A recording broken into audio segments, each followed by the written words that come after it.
one of the symptoms is tuloy-tuloy yung sakit.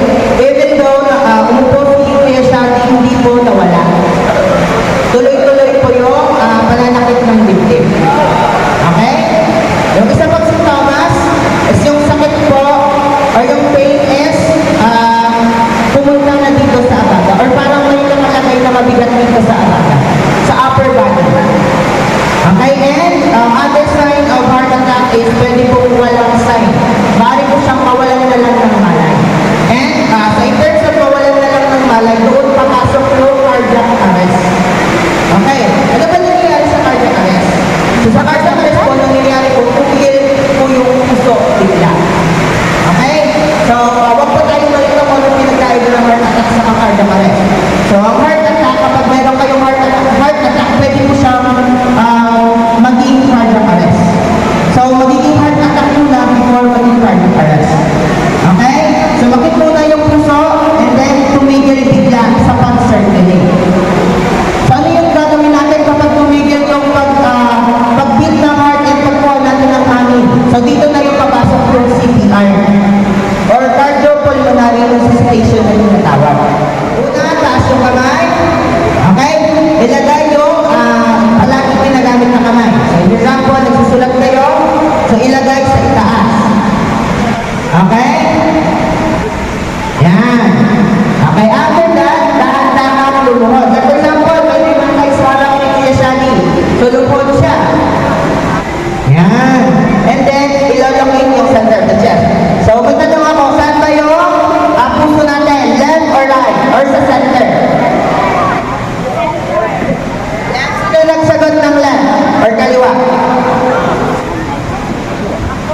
Sa right. Wala. Sa center. Sino sumagot?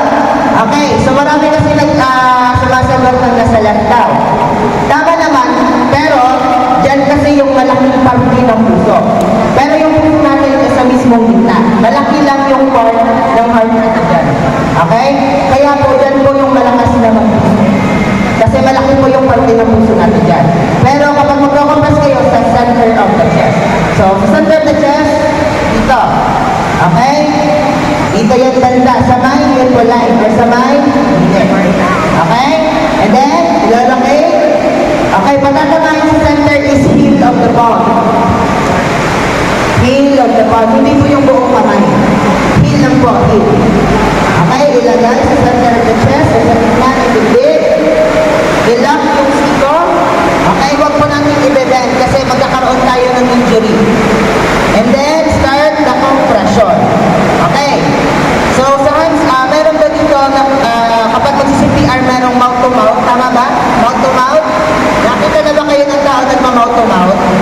Okay, so, yung ituturo ko po is hands-only CPR. So, wala po itong ventilation or mouth-to-mouth. Kasi nga, iniiwasan natin na magkaroon tayo ng contact sa taong baka may nakakahawang sakit. So, iiwasan natin yun.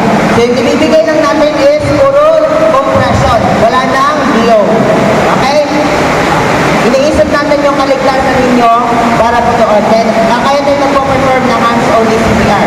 So, ganito po siya. Yan. Puro lang siya compression and wala po siyang direct contact sa tao na iba tayo ang nagkaroon ng cardiac arrest.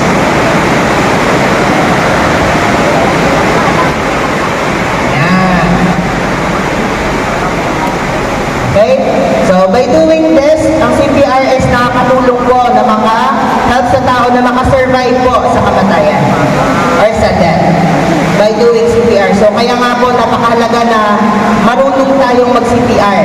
Even though may kapansanan po yung iba, so hindi naman yun sagabal sa pagtulong natin sa ibang tao. Okay? So, as long as you have the proper training, pwede kayong tumulong. Okay? So, it doesn't mean na meron kayong kapansanan, hindi na kayo pwedeng tumulong. Okay?